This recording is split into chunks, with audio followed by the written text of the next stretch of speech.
যারা কাজের জন্য রাজ্যের বাইরে আছেন, ভিন্ন রাজ্যে আছেন, তারা কিভাবে এই এসআইআর এর ফর্ম ফিল করবে তাদের জন্য প্রথমেই বলি, আপনারা আতঙ্কিত হবেন না, আপনারা চিন্তিত হবেন না। আপনাদের জন্য election commission of India guideline দিয়েছেন যারা ভিন্ন রাজ্যে আছেন বা বাইরে এই পরিযায়ী শ্রমিক হয়ে আছেন।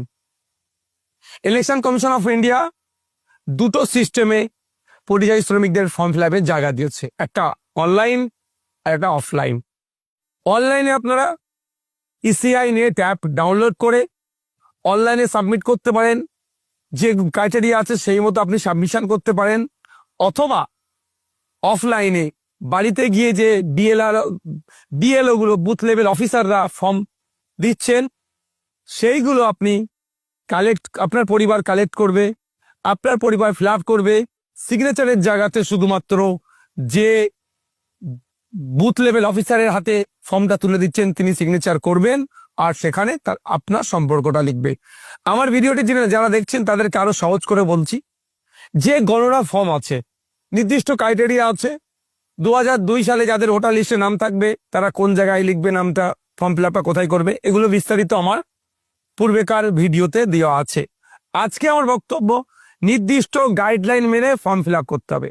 আমি উদাহরণস্বরূপ বলছি, যদি আমার ভিডিওটি কেউ যারা দেখছেন, কারো স্বামী ভিন্ন রাজ্যে কাজে আছে, কারো ছেলে ভিন্ন রাজ্যে কাজে আছে, কারো বাবা পিতা ভিন্ন রাজ্যে কাজে আছে, কারো ভাই ভিন্ন রাজ্যে কাজে আছে, তাহলে যারা ভিন্ন রাজ্যে কাজে আছে তাদের ফর্মটা কিভাবে ফিল আপ করবেন?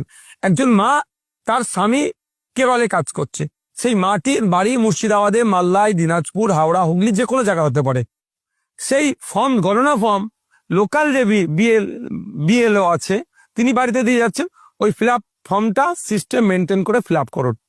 সে শুধুমাত্র যেখানে সিগনেচার আছে সেই জায়গাটি আপনার স্বামীর নাম লিখবেন না। মা আপনি ফিল আপ করে আপনি যখন জমা দিচ্ছেন আপনার নাম লিখবেন, আর আপনার স্বামী যেহেতু হয় ব্র্যাকেটের সম্পর্কটা স্বামী বলে উল্লেখ করুন। অনেকের পিতা কেরলে, কর্ণাটকায়, তামিলনাড়ু, সাউথ ইন্ডিয়ায় বা বিভিন্ন জায়গায় কাজ করছেন, সেক্ষেত্রে কি হবে? বা দেশের বাইরে কাজ করছে, তো সেক্ষেত্রে কি হবে? যার ছেলে বা যার পিতা ভিন্ন রাজ্যে কাজ করছে, পিতা বাইরে কাজ করছে, এখানে ছেলে, সাবালক ছেলে টোটাল ফর্ম ফিল আপ করবে।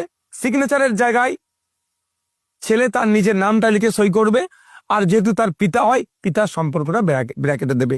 অথবা কারো ভাই আপনার মহারাষ্ট্রে কাজ করছে, তাহলে দাদা ফর্মটা ফিল আপ করছে, দাদা টোটাল ফর্মটা ফিল আপ করবে।